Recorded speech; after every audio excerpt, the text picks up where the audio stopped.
오늘 주실 하나님의 말씀을 함께 봅니다. 야고보서 1장 5절 한 구절입니다. 야고보서 1장 5절 한 구절의 말씀.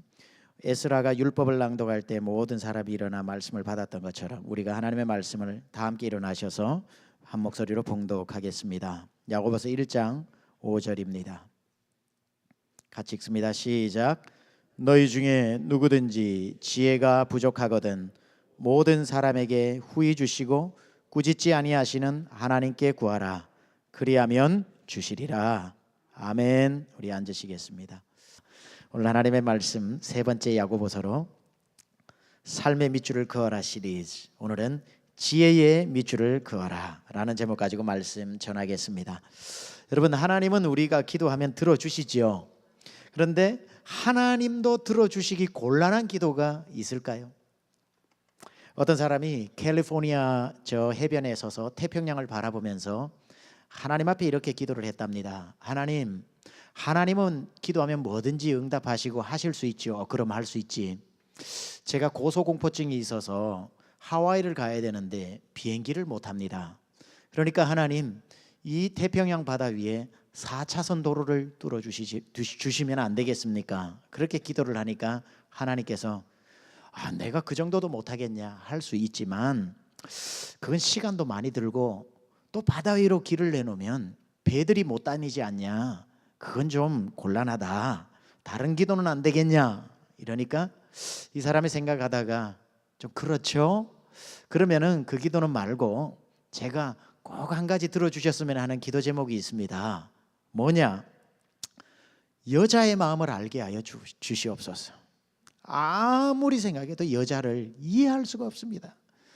아침에 그렇게 좋다가도 조금 있으면 시무룩해지고, 작은 것 가지고 좋아하는 것 같은데 아무 일도 아닌 것 가지고 버럭 화를 내면서 여자의 마음을 종잡을 수 없기 때문에 하나님께서 저에게 여자의 마음을 알 수 있는 능력을 주십시오 라고 그렇게 기도를 하니까 하나님이 가만 계시다가 이렇게 응답을 하셨습니다. 아까 몇 차선이라고 그랬지?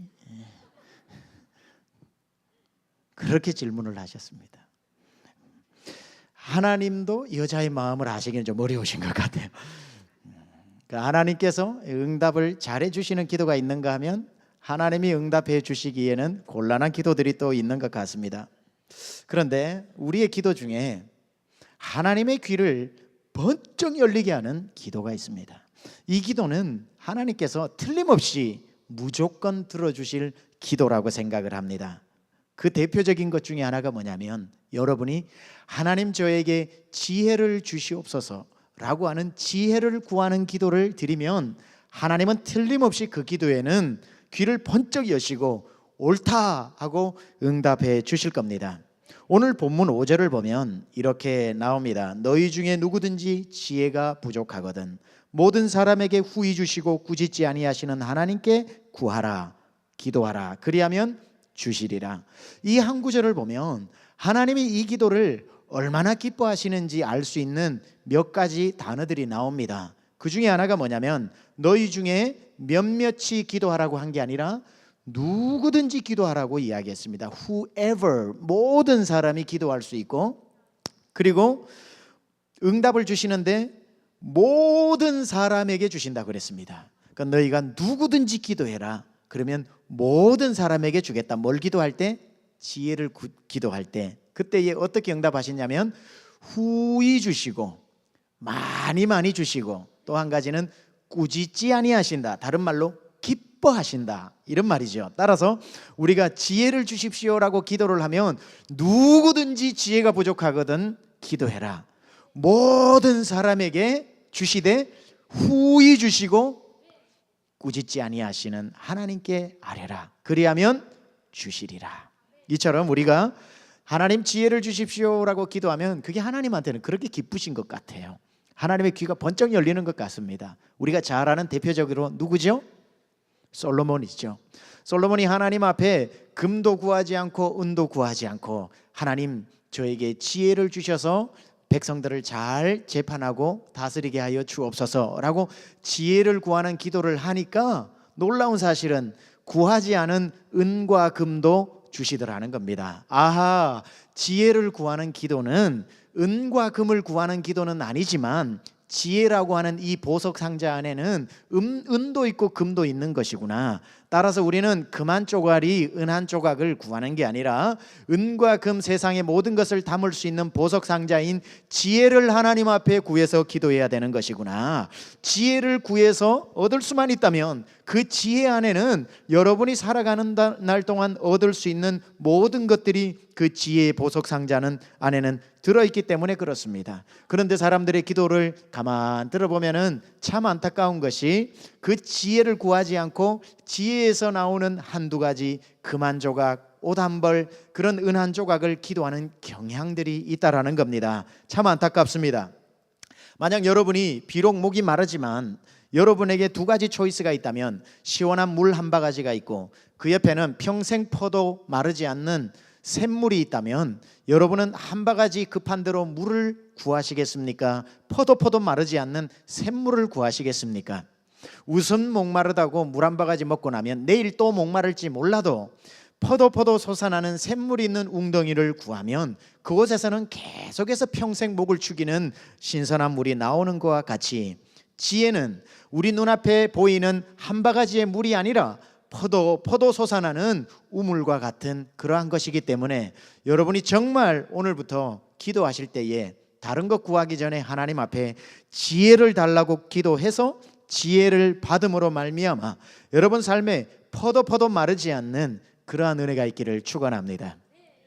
제가 이번 주 월요일 날 에서 화요일 수요일까지 GMP 이사 모임이 있어서 뉴욕을 다녀왔습니다. 저희를 호스팅해 준 분 중에 한 분이 그 뉴욕에 계시는 최요한 선교사님, 최종욱 선교사님이라고 아주 뉴욕에서 성공한 비즈니스맨이시고 우리 GMP 이사로 계시는 분입니다. 그분하고 이야기를 하는데 그분이 본인이 그 사업을 하시고 성공을 하신 다음에 하나님 앞에 이제 70이 넘으셨는데 정말 쓰임 받는 그러한 일을 해야 되겠다라고 시작한 게 비즈니스 애즈 미션, BAM이라고 그러죠. 비즈니스 애즈 미션으로 저 인도에 곡물 공장을 차렸습니다. 그 곡물 공장에서 미숫가루도 만들고 여러 가지 어떤 그 학교에 급식할 수 있는 그런 음식들을 만들어서 아프리카 부룬디라든지 다른 데 이렇게 공급하는 그야말로 이 프로핏을 남기는 기업이 아니라 그 자체로 선교를 하는 기업을 세워놓고 전 세계로 이분이 여행도 하고 코스타 강사도 가고 비행기 마일리지가 300만 마일이 넘었더라고요. 그러니까 뭐 엄청나게 비행기 위에서 주무신다고 하는 분입니다. 그런데 그분이 곡물 사업을 인도에서 시작을 하게 된 이유가 있는데 그 전에 이제 사업을 하나님 복을 주셨기 때문에 선교 사역을 했는데 저 아프리카라든지 아시아 못 사는 나라 집집마다 가정 형편에 따라서 닭을 이렇게 주어서 주기도 하고 염소를 보내기도 하고 소를 보내기도 했답니다. 근데 이렇게 보내고 나면 그 목적이 뭐죠? 염소 한 마리를 보내면은 염소가 새끼를 놓으면은 또 그거 팔아 가지고 집안을 꾸리고 젖을 짜 가지고 먹기도 하고 염소 한 마리만 있으면 웬만한 집안은 후진국에서는 일어날 수 있거든요. 저희 집만 하더라도 어릴 적에 집에 소 한 마리 있었는데 그 암소가 새끼를 놓으면은 그거 좀 키워 가지고 팔면 우리 사형제 공납금 다 내고 그렇게 학교를 다니듯이 소 한 마리, 염소 한 마리가 굉장히 유용합니다. 그래서 염소를 집집마다 보내봤답니다. 그러면은 리프로덕션이 일어나 가지고 그 집이 그 한 마리 때문에 잘 살게 되는 일들이 후진국에서는 빈국에서는 일어나고 있거든요. 그래서 그렇게 해봤더니만 그렇게 해서 이제 잘 되나고 가봤더니만 깜짝 놀란 겁니다. 왜 놀랐냐면은 그 염소를 보낸 집마다 가보니까 첫 번째 달에 다 잡아먹어버린 거예요. 이 웬 염소냐고 다 잡아먹어버렸다는 거예요. 닭을 갖다 준 집 가보니까 계란을 놓기도 전에 다 잡아먹어버린 겁니다. 이게 안 되는구나 라고 생각을 해서 가공되어진 식품을 이제 전달하기로 그렇게 계획을 수정했다는 이야기를 들었습니다. 이 지혜가 뭐냐면 하나님께서 우리에게 보내신 황소 한 마리와 같은 것입니다. 이 지혜 안에는 무한한 하나님이 주시는 은혜와 그러한 복들이 리프로덕션 되어져서 나올 수 있는데 그냥 우리는 그 하나님이 주신 이 지혜를 구하지 않고 지혜에서 파생되는 몇 가지를 구하면서 눈앞에 물 한 바가지 마셔버리고 끝나는 그러한 하루살이 인생을 살아서는 안 된다는 겁니다. 오늘 야고보가 야고보서를 쓰면서 흩어진 핍박받는 12지파라고 대변되어지는 고난받는 그리스도인들에게 편지를 씁니다. 편지를 쓰기가 무섭게 5절에 이르자 기도하라고 말하면서, 다음 주에는 제가 기도에 대해서 여러분과 나누게 될 텐데, 여러분 기도하십시오. 고난받는 여러분 기도하십시오. 핍박받고 있는 여러분 기도하십시오라고 기도에 대한 urgency를 이야기하고 있으면서 뭐라고 기도하라고 요청하고 있습니까? 여러분들이 기도할 때에 잘 곳이 없는 여러분, 오늘 밤 따뜻한 처소를 달라고 기도하기보다 여러분이 핍박받아서 도망다니는데 안전한 은신처와 토구를 달라고 기도하지 말고, 여러분이 지금 가장 급하게 기도해야 될 게 있다면 은신처도 아니고 안전한 처소도 아니고 입을 옷도 아니고 하나님 앞에 구하여 지혜를 달라고 기도하십시오 라고 지금 기록하고 있습니다. 여러분 기도하시되 필요한 건 많은 거 알아요. 뭐가 필요한지 알아요. 그러나 그것보다 더 중요한 것 한 가지, 여러분 기도하십시오. 너희 중에 누구든지 지혜가 부족하거든 모든 사람에게 후히 주시고 꾸짖지 않는 하나님께 구하여 얻으십시오 라고 지혜를 구하는 기도를 하라고 오늘 말씀하고 있습니다. 왜 지혜를 구하는 기도를 다른 모든 기도에 앞서서 하라고 말하는 것일까요?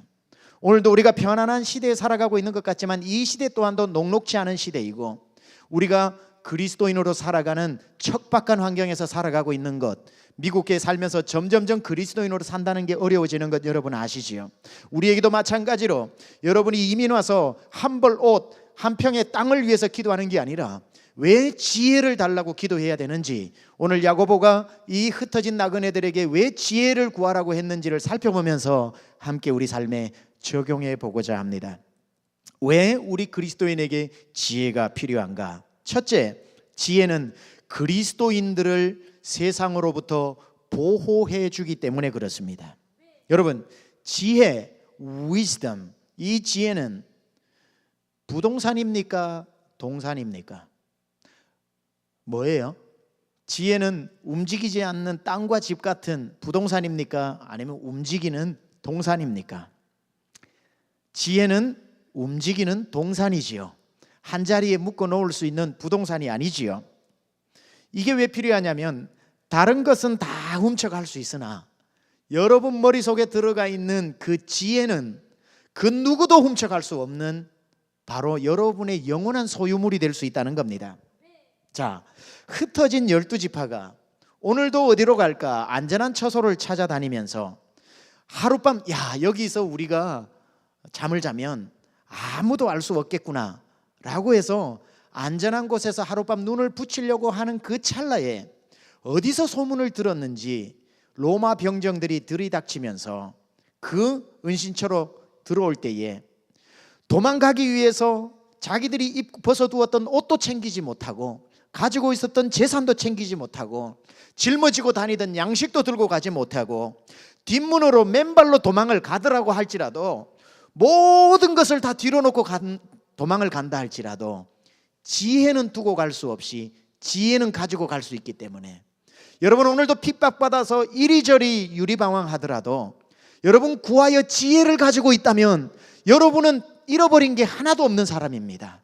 지혜 안에 여전히 다 있기 때문에, 따라서 여러분 지혜를 구해서 소유하면 아무것도 없이 오늘 도망을 간다 할지라도 여러분은 잃어버린 것이 하나도 없는 사람입니다. 이러한 의미로 지혜를 구하라고 이야기하는 거죠. 지금도 유대인들 부모들이 자식을 교육할 때 꼭 가르치는 유대인 교육 내용 중에 하나에 이런 게 있답니다. 엄마가 아이들을 불러놓고, 얘들아, 만약 지금 우리 집에 전쟁이 일어나서 당장 피난을 가야 한다면 너는 우리 집에서 뭘 가지고 갈 거니? 이렇게 질문을 한답니다. 그럼 아이들이 대답을, 금을 가져가야지요, 은을 가져가야지요, 좋은 것을 가지고 가야 하는 것 아닙니까? 라고 하면 엄마가, 아니야, 다른 건 못 챙겨도 지혜는 챙겨야 한다. 지혜만 있으면 어디를 가도 다시 잃어버린 것을 되찾을 수가 있지. 그런데 말이야, 지혜는 챙겨가는 물건이 아니기 때문에 오늘 매일매일 지혜를 쌓아두어야 한단다. 그 지혜는 말이지 바로 하나님의 말씀에 다 들어있단다. 그래서 우리가 오늘 이렇게 성경을 읽고 매일매일 공부하는 거지. 자, 이리와 함께 우리가 토라를 암송하자꾸나. 이게 유대인 엄마들의 교육법입니다. 지혜를 가르쳐 주는 것. 평생 유대인의 역사를 보십시오. 어디 제대로 한번 정착해서 살아본 적이 없이 떠돌아다니지만 그들에게는 그 지혜 때문에 어디를 가도 잃어버렸던 것을 되찾아가는 것을 우리가 보게 되는 그런 걸 우리가 지금 경험하고 있잖아요.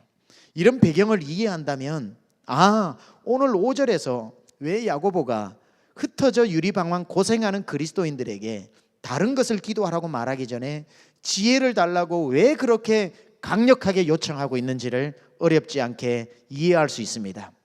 지혜는 여러분 창고에 있는 100자루의 총보다도 더 여러분을 지켜주고 100벌의 갑옷보다도 더 여러분을 위험 가운데서 지켜줄 수가 있기 때문에 잠언 4장 6절은 지혜에 대해서 이렇게 말씀하고 있습니다. 같이 한번 읽어볼까요? 시작. 지혜를 버리지 말라. 그가 너를 보호하리라. 그를 사랑하라. 그가 너를 지키리라. 이게 하나님의 말씀에서 지혜가 우리에게 해주는 역할이라는 겁니다. 지혜를 버리지 마라. 그가 너를 지켜주리라. 지혜로우면 그 지혜 하나 때문에 1000명의 군사가 막아내지 못하는 것도 막아냅니다. 제가 몇 번 이야기했던 것으로 기억이 나는데 스티븐 스필버그 감독이 이 영화를 만든 쉰들러스 리스트라고 하는 그 유대인 홀로코스트에 대한 이야기가 영화로 흑백 영화로 만들어졌지요. 그 영화 장면 중에 제가 잊어버릴 수 없는 한 가지가 있습니다. 그 아우슈비츠 감옥 같은 데서 유대인들이 혹사를 당하고 있는데 갑자기 닭이 한 마리 없어집니다. 집단 농장에서 독일 병정이 와서 그 유대인 남자들을 다 광장에 불러 모아놓고 일렬로 세우죠. 그리고는 총을 꺼내가지고 닭을 훔쳐간 사람 앞으로 나와 라고 이야기를 합니다. 근데 아무도 안 나오죠. 아무도 안 나와? 그러면은 나올 때까지 내가 한 사람씩 죽이겠다. 그리고는 다시 얘기합니다. 빨리 이제 마지막 기회다. 앞으로 나와 라고 이야기를 하니까 아무도 나오지 않습니다. 그러자 맨 앞줄에 서 있는 사람을 향해서 총을 쏴서 죽이죠. 펑 소리와 함께 쓰러집니다. 그러자 맨 끝에 있던 조그마한 소년 하나가 흐느끼기 시작하죠. 그러니까 독일 병정이 가서 너야? 네가 훔친 거야? No. 그럼 왜 울어? 그럼 네가 누가 닭을 훔친지 알고 있어? Yes. 누구야? 말해. 그러니까 그 소년이 손가락을 가르치면서 방금 죽었던 사람을 향해 He did it. 저 사람이 훔쳤어요. 그 말 앞에 독일 병정이 무슨 얘기를 하겠습니까? 다 살려낸 겁니다. 그 한 가지 지혜 때문에 다 살아나는 지혜를 구하라. 그리하면 그가 너를 지키리라. 여러분, 우리가 예수를 믿는다고 해서 당장 똑똑해져서 하버드 대학을 들어가는 것은 아니겠지만 하버드 대학생 전체를 모아두어도 만들지 못하는 지혜는 기도에서 받을 수 있습니다. 여러분이 오늘부터 기도하신다면 다른 기도보다 먼저 하나님 저에게 지혜를 주시옵소서. 보고파내어도 마르지 않는 하나님의 그 지혜를 주시옵소서. 여러분의 자녀를 위해서 기도할 때도 어느 대학을 놓고 기도하기 전에 하나님 우리 자녀에게 지혜를 달라고 기도하십시오. 그러면 그 지혜가 여러분 자녀의 삶을 지켜주고 하나님이 지키시는 거지만 지혜를 통로를 통해서 지키실 줄 믿습니다. 오늘 또 야고보가 두 번째로 왜 이 지혜를 구하라고 하는 기도를 요청하고 있는가? 그것은 이 지혜는 분별력을 가져다 주기 때문에 그렇습니다. 여러분, 지혜가 생기면 분별력이 생기는 건데 오늘 본문에서 말하고 있는 이 야고보서 5장에서 너희 중에 누가 지혜가 부족하거든 하는 이 지혜는 소피아, 헬라어로 소피아입니다. 소피아. 이걸 구약의 히브리어로 번역을 하면 호크마입니다. 호크마. 호크마를 지혜라고 얘기하거든요. 근데 이 호크마라고 하는 단어는 뿌리가 뭐냐면 하캄이라는 단어에서 나왔습니다. 원어를 얘기해서 죄송합니다. 그래도 뭐 크게 어렵지는 않죠. 자, 소피아가 구약에서 호크마인데 호크마는 하캄에서 나왔다 그랬습니다. 이 하캄의 뜻이 뭐냐면 분별력이라는 뜻입니다.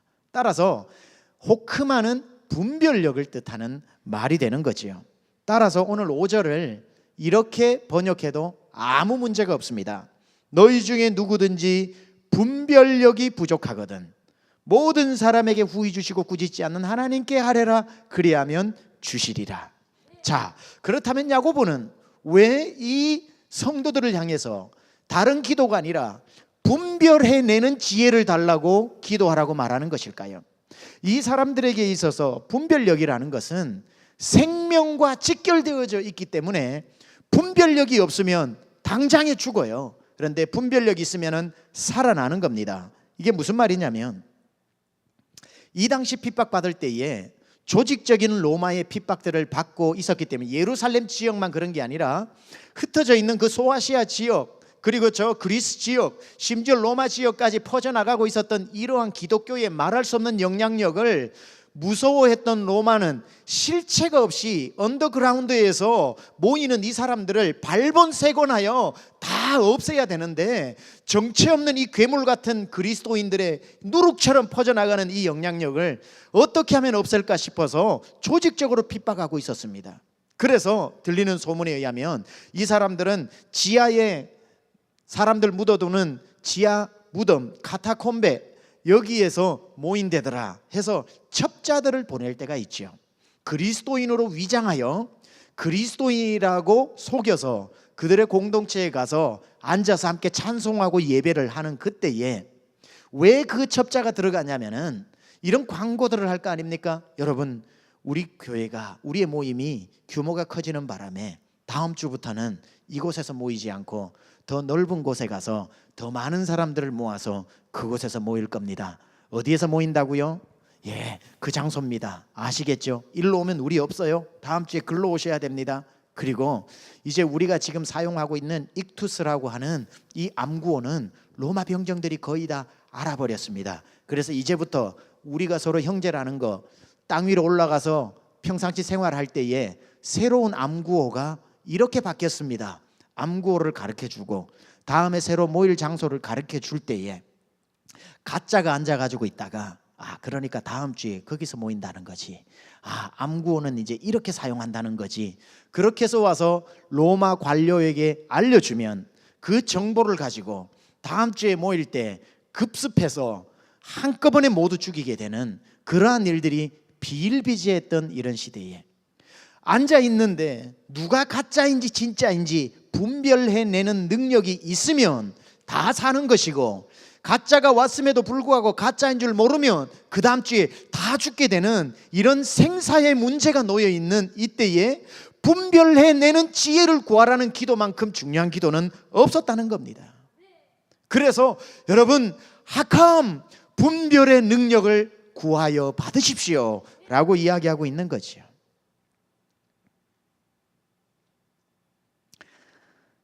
초대교회가 우리는 건강한 교회다라고 이야기하는데 예루살렘 교회, 안디옥 교회들이 건강한 교회입니다. 그런데 초대교회가 왜 핍박을 그렇게 받으면서도 건강할 수 있었던가? 예루살렘 교회, 안디옥 교회 말할 것도 없이 이유는 한 가지입니다. 분별력이 있어서 공동체가 아주 건강성을 유지할 수 있었습니다. 사도행전 5장에 가면 교회의 중직처럼 일했던 아나니아와 삽비라가 나옵니다. 아나니아 삽비라가 겉으로 보기에는 좋은 일꾼 같지만 뒤로 보면은 거짓으로 자기의 이익을 챙기는 공동체를 깨는 거짓말을 하고 있다는 것이 요즘 같았으면 절대로 들통 안 났을 텐데 초대교회가 건강했던 건 그런 가짜 일꾼이 right away 바로 들통이 나서 베드로에게 의해서 밝혀짐으로 진짜와 가짜가 그 자리에서 구분되어지는 그러한 분별력이 있었다는 거죠. 초대교회에 보면은 베드로와 요한이 안수를 할 때에 성령이 임하고 사람들이 방언을 얘기하고 병든 자가 낫는 것을 보고 요술쟁이 시몬이 자기도 회심한 사람처럼 거짓말해서 이 사도 베드로에게 나에게도 이러한 능력을 좀 달라고 보기에는 기도 열심히 해서 은사를 사모하는 사람 같지만 베드로의 눈에는 아하, 이 사람 이 은사 받아서 더 멋진 요술을 부려서 자기 이익을 챙기려고 하는구나 라고 해서 대번에 분별해내고 꾸짖으니 소경이 되는 그러한 교회 안에서 가짜 진짜를 그 자리에서 분별해내는 분별력이 초대교회를 건강하게 만들었다는 겁니다. 자기를 죽이려고 가짜의 탈을 쓰고 온 이 카타콤베 안에 가짜 그리스도인들을 발본색원해 낼 수 있었고, 교회 안에서 겉으로는 헌신하나 뒤로는 다른 의도가 있는 사람을 그 자리에서 분별해내는 분별의 지혜가 초대교회에 있었기 때문에 그들이 그렇게 열악한 환경에서도 오늘날 그 어떤 교회도 흉내내지 못하는 건강한 교회를 유지할 수 있었다는 겁니다. 오늘날 우리 기독교 문제가 뭡니까? 저는 이렇게 봅니다. 분별력을 상실했다. 30년째 교회를 다니고 있지만 예수를 믿지 않는 사람을 도무지 찾아낼 길이 없다. 척 보면 알아야 되는데 척 봐도 이제 보이지 않고 분별력이 없다. 아무런 다른 의도를 가지고 왔는데도 의도가 보이지 않는다. 공동체를 깨러 왔는데도 공동체를 깨러온 그 사람의 정체가 보이지 않는 분별력을 잃어버린 시대. 그러니까 교회 전체가 병들고 있는 것. 2단이 들어와도 3단이 들어와도 누가 2단인지 3단인지 알아낼 수가 없고, 교회 문 앞에 우리는 신천지 교인을 받지 않습니다. 써놓는다고 그 문제가 해결되는 것이 아니지요. 교회가 기도하여 분별의 지혜, 호크마, 학함의 지혜를 달라고 기도를 하고, 그렇게 성령의 지혜가 우리에게 임하면 분별력이 생겨서 교회를 건강하게 세울 수 있는 겁니다. 여러분, 왜 예수를 믿지 않는데도 가짜가 편안하게 교회 안에서 장기 복무할 수 있는가? 이유는 간단합니다. 진짜가 진짜 같지 않아서, 진짜나 가짜나 똑같이 보여서 그런 겁니다. 우리가 진짜의 모습이 되면 다 가짜는, 여기서 가짜라고 하는 것은 의도를 가져온 것을 말하지, 예수 안 믿는 사람 교회 문이 3,000명씩 5,000명씩 오도록 초대교회 문이 열려 있었다고요. 3,000명 5,000명 누구나 올 수 있는 게 교회였습니다. 즉 그런 분이 오면 안 된다네. 새 가족들이 계속 와야죠. 그게 아니라 교회 안에 누가 있어서는 안 되냐면은 진짜 흉내 내는 가짜가 있어서 안 된다는 말이에요. 아예 아유 목사님 나는 예수님 아직 안 믿어요 하는 사람은 웰컴 누구나 와야 돼요. 그래서 예수 믿어야지요. 그게 아니라 거룩한 척, 예수 잘 믿는 척 하면서 안 믿는 가짜가 있어서는 안 되고 빨리 예수 믿어야 되는 분들이라는 겁니다.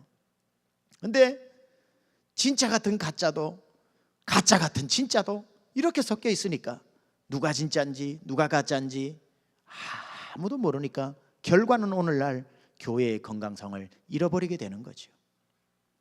진짜가, 여러분이 정말 제뉴인 크리스찬이 되게 되면 가짜는 금방 보이는 거 아닙니까? 찾기가 왜 힘들어요? 우리가 진짜가 되면. 여러분, 예전에도 제가 한두 번 말씀을 드렸지만 한국에서 은행 직원을 뽑을 때에 위조 지폐 찾아내는 훈련을 시킨다고 하대요. 한 달 동안 위조 지폐 찾아내는 훈련을 할 때 그 은행에서 지금까지 들어온 위조 지폐를 다 모아놨다가 하루하루, 자 이건 위조 지폐인데 글자가 다르지, 요건 세종대왕 눈이 좀 작지, 자 요거는 만져봐 얇지, 요거는 색깔이 좀 이상하지 해가지고 지금까지 들어온 위조 지폐를 다 설명을 해주지를 않는데요. 왜냐하면 그렇게 설명해줘 봐야 앞으로 500종류 1000종류가 또 생길 거니까 그렇게 해서는 안 된다는 거예요. 그래서 한 달 내내 하는 게 뭐냐면은 진짜 지폐를 줘서 세게 안 되잖아요. 한 달 동안 진짜 지폐만 만지다 보면 거기에 한두 개 위조 지폐를 다음에는 끼워 놓는데요. 딱 하다가 이거 아니네 가짜, 이거 아니네 가짜, 바로바로 찾아낸대잖아요.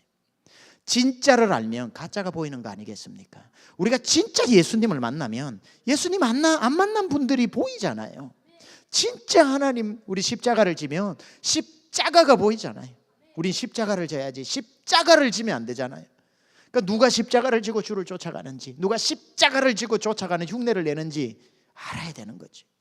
오늘 초대교회를 향해서 여러분 학함, 호크마, 분별의 지혜를 달라고 했던 것. 초대교회 그들의 공동체 안에 그들의 공동체를 잡아먹기 위해서 들어온 그 어떤 로마에서 온 사람들을 찾아내는 분별력, 오늘날 우리 교회 안에서도 현대교회에서도 분명히 필요한 것입니다. 마지막으로 우리에게 왜 지혜를 구하라고 기도하는지, 지혜가 필요한 이유, 지혜는 하나님을 더 깊이 알게 도와주기 때문에 그렇습니다. 자, 여기에 제가 지혜가 소피아라고 그랬죠. 소피아가 구약에 가면은 뭐라고 그랬죠? 헬라 히브리어로 호크마라고 그랬죠. 또 호크마만큼 많이 쓰여진 지혜 단어가 하나 있는데 그게 뭐냐면 비나라고 하는 단어도 있습니다만은 야다라고 하는 단어입니다. 야다는 알다라고 하는 단어인데 구약에서 지식, 지혜로 많이 이렇게 번역이 되어 있습니다. 우리가 보면 호세아 4장 6절에 보면은 이런 말씀이 나오는데 한번 같이 읽어볼까요? 시작. 내 백성이 지식이 없으므로 망하는도다. 내가 지식을 버렸으니 나도 너를 버려 내 제사장이 되지 못하게 할 것이요. 여기 보면 내 백성이 뭐가 없어서 망한다고요? 지식이 없어서 망한다고 할 때 이때 사용한 히브리어는 호크마가 아니라 야다입니다. 야다인데 번역은 지식이라고 했죠. 그러니까 우리가 야다, 지식이 없으면은 망하게 된다.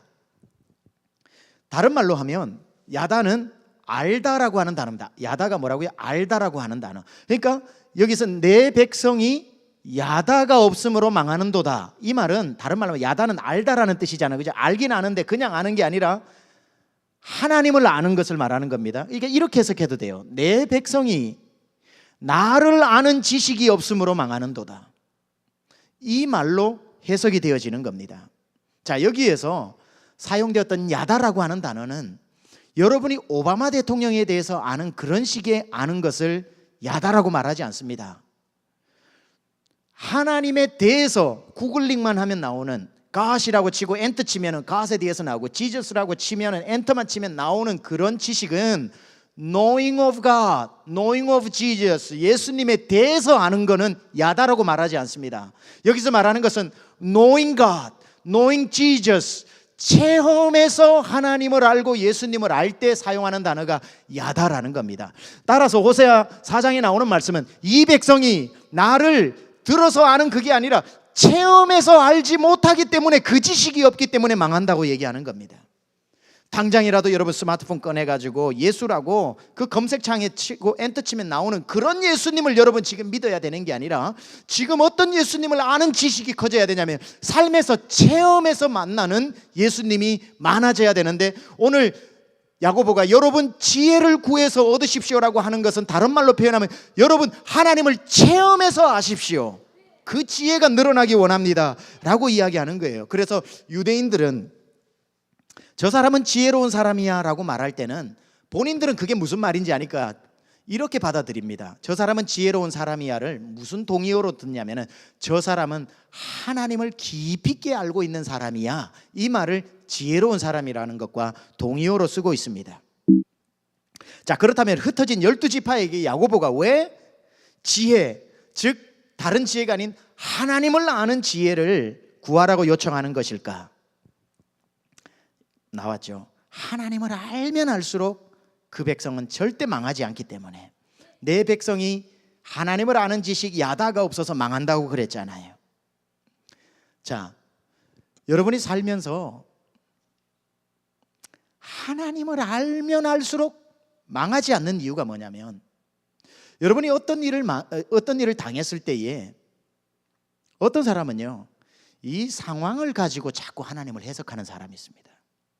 그런데 어떤 사람은 하나님을 알면 하나님을 가지고 상황을 해석하는 사람이 있습니다. 예수를 잘 믿는 것 같아요. 그런데 서운한 일을 만나고 원망되는 일을 만나고 어리둥절한 일을 만나면은 그 사람이 하나님을 어떻게 알고 있는지 대번에 답이 나옵니다. 서운한 일, 원망한 일을 당했을 때에 대번에 이렇게 말하는 사람이 있죠. 하나님이 이러실 수가 있습니까? 아니, 하나님이 이렇게 냉정해도 되는 겁니까? 하나님이 이런 분이신 줄 몰랐습니다. 자기 입으로 고백을 해요. 그러니까 이 사람이 어떤 어려운 일을 만났을 때에 그 상황 가지고 하나님을 자꾸 이런 분 저런 분으로 해석을 하니까 하나님을 알지 못하기 때문에 그 상황을 해석해내지 못하는 겁니다. 이처럼 하나님을 아는 지식이 없으면 우리의 삶에 어려운 일을 만나도 이겨낼 수가 없어요. 지금 여기 야고보서를 받아드는 이 12지파도 마찬가지고 오늘날 우리 기독교인들도 마찬가지인데, 지금 우리 기독교인들의 문제는 뭐냐면 세상을 너무 모르는 게 문제가 아니에요. 물론 세상과 담쌓고는 살 수 없지만 우리에게 일어나는 문제는 지금 세상이 어떻게 돌아가고 있고 세상이 지금 어느 정도로 되어 있고 이걸 많이 안다고 문제가 해결되는 게 아닙니다. 우리 오늘날의 기독교의 문제는 세상을 몰라서 문제가 아니라 하나님을 제대로 몰라서 문제인 겁니다. 하나님을 깊이 있게 야다로 알면 그 하나님 가지고 세상을 얼마든지 해석해낼 수 있다는 거지요. 이 말을 오늘 왜 야고보가 주고 있냐면 이겁니다. 여러분, 지금 고난받고 있지요. 핍박받고 있지요. 그 가운데서 어리둥절하지 마십시오. 아니, 내가 예수 믿어서 뭘 얻어야 되는데 왜 자꾸 다 잃어버리고 도망을 가지? 아니, 예수를 믿으면 출세가 와야 되는데 왜 핍박이 오지? 예수를 믿으면 내가 성공이 와야 되는데 왜 자꾸 도망 다니지? 어리둥절하는 그들에게 야고보가 얘기하는 게, 여러분, 왜 예수 믿는데 환난이 오고 왜 예수 믿는데 어려움이 오는지 아십니까? 여러 가지 시험을 만나거든 온전히 기뻐하십시오. 왜냐하면 그 여러 가지 시험을 통해서 하나님이 하시고자 하는 건 뭐냐면 하나님을 깊이 있게 체험하는, 야다로 알기 위해서 하나님이 그러한 경험들을 시키는 거라고. 여러분, 어려운 일 만나고 그런 환난이 올 때에 하나님이 왜 이래? 하나님이 이런 분이었어? 라고 하지 말고 그 경험을 통해 어디에서도 만날 수 없는 하나님을 깊이 있게 만나십시오 라고 지금 이야기하고 있는 겁니다. 말씀을 마무리하면서 욥기에 성경에 나오는 그 어려운 시험과 환난을 통해서 하나님을 깊이 있게 알게 된 두 사람 대표적으로 있죠. 한 사람은 방금 제가 흘렸던 욥이죠. 욥만큼 많은 고난을 당한 사람이 어디 많습니까? 그걸 열거하지 않겠습니다. 그러나 욥은 원래 믿음이 좋았던 사람이거든요. 원래 믿음이 좋았던 사람인데도 하나님이 고난의 풀무불로 집어넣었어요. 이 고생 저 고생 다 시키고 난 뒤에 욥기가 마침내 길기도 하지 42장에 끝납니다. 42장에 이르자 1장부터 믿음 좋았던 욥이 42장에 이를 때에 놀라운 고백을 한 가지 합니다. 5절에서 뭐라고 고백을 하냐면 같이 한번 읽어보겠습니다.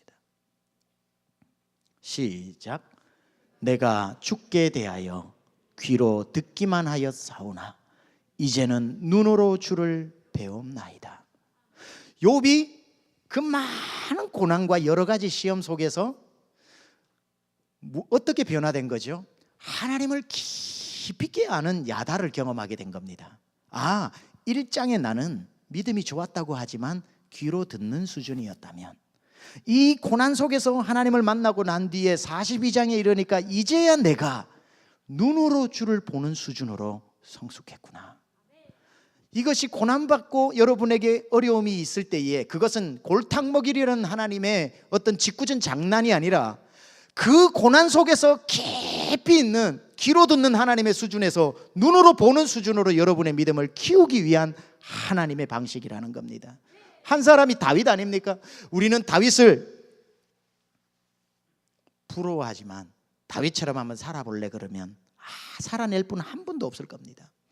다윗은 가족에게서도 버림받고 결혼해서 장인한테 버림받고 장인이 자기를 죽인다고 그랬고 10년 이상을 광야에서 그냥 맨 땅에서 잠을 자고 굴 속에서 살면서 적국으로 들어가서 피난 가서 거기에서도 죽을 뻔해서 미친 사람 흉내내면서 벗어나고, 그리고 자기 태어난 아이 일주일도 안 돼서 죽는 그 싸늘한 시체를 품어야 되고, 그리고 자기 아들이 자기를 죽이겠다고 쫓아오는 그 상황에서 도망을 가야 되는 다윗의 삶이 얼마나 참 슬픈 인생입니까? 그런데 다윗의 그 여러 가지 종류의 경험 때문에 여러 종류의 하나님을 만나게 된 겁니다. 그 고난의 크기만큼 크신 하나님을 만나서 그가 이제 그 많은 고난 뒤에 그 도망가다가 그 엄청난 바위를 보면서 뭘 느꼈을까요? 저 바위보다 크신 나의 피할 바위 되신 하나님. 그 굴 속에서 잠을 자다가 이 굴이 아닌 나의 은신처 되신 하나님, 누가 파놓은 웅덩이에 빠졌다가 건짐을 당할 때에 나를 건지시는 하나님, 고난을 통해서 야다의 하나님을 경험하게 되고, 그가 마침내 시편 18편 1절 2절에 고백해내는 고백이 뭡니까? 같이 한번 봉독합니다. 시작. 나의 힘이신 여호와여, 내가 주를 사랑하나이다. 여호와는 나의 반석이시요 나의 요새시요 나를 건지시는 이시요 나의 하나님이시요 내가 그 안에 피할 나의 바위시요 나의 방패시요 나의 구원의 뿌리시요 나의 산성이시로다. 수많은 고난 가운데서 건져 올린 보석 같은 고백들입니다. 사랑하는 여러분, 구할 때 지혜를 구하십시오. 지혜를 구할 때 분별력을 달라고 기도하십시오. 그래서 하나님, 제가 진짜 백이 그리스도인이 되고 십자가가 아닌 십자가 지는 그런 그리스도의 종이 되게 하여 주시고, 하나님, 오늘 내가 비록 고난의 한가운데 있어도 이 고난을 하나님을 깊이 있게 아는, 귀로 듣는 하나님을 눈으로 보는 하나님으로 만나는 그러한 과정이 되게 하여 주셔서 하나님으로부터는 풍성한 지혜를 받아 누리게 하여 주옵소서. 우리 이 기도를 가지고, 우리 이 각오를 가지고 승리하는 저와 여러분 되시길 축원합니다. 우리 함께 일어나셔서 오늘 찬송하고 잠시 기도하고 축도합니다. 우리 나의 힘이 되신 여호와여, 다윗의 이 고백이 아름다운 노래로 만들어졌습니다. 여러분은 어떤 하나님을 만났습니까? 여러분은 지금은 어떤 하나님을 경험하고 있습니까? 여러분에게 당신은 믿는 하나님이 누구요 하면 몇 가지로 막힘없이 고백할 수 있습니까? 여러분 어려운 중에 방패 되어 주신 하나님, 여러분 고난 가운데 피할 바위 되어 주신 하나님, 발이 속수무책으로 빠져들어가는 황당한 그런 삶에 나를 건지시는 하나님, 이 고백이 저와 여러분의 고백 되기를 축원합니다. 찬양합니다. 나의 힘이 되신 여호와여, 내가 주님을 사랑합니다. 주는 나의 반석이시며 나의 요새시라. 주는 나를 건지시는, 주는 나를 건지시는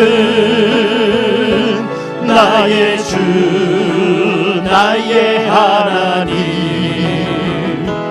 나의 피할 바위시며. 우리 2절 찬양합니다. 나의 생명이신 여호와여,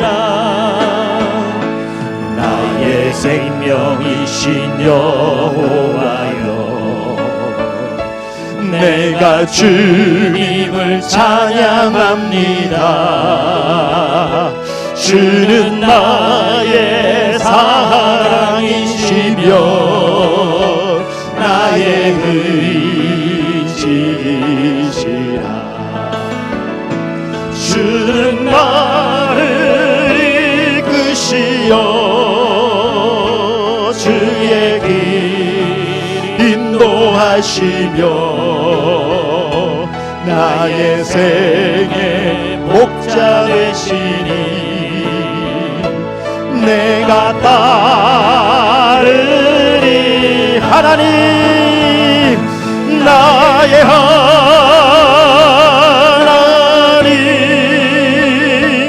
나의 하나님,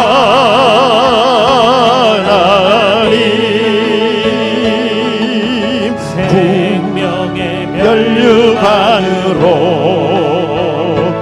내게 시운 나의 하나님, 나의 하나님,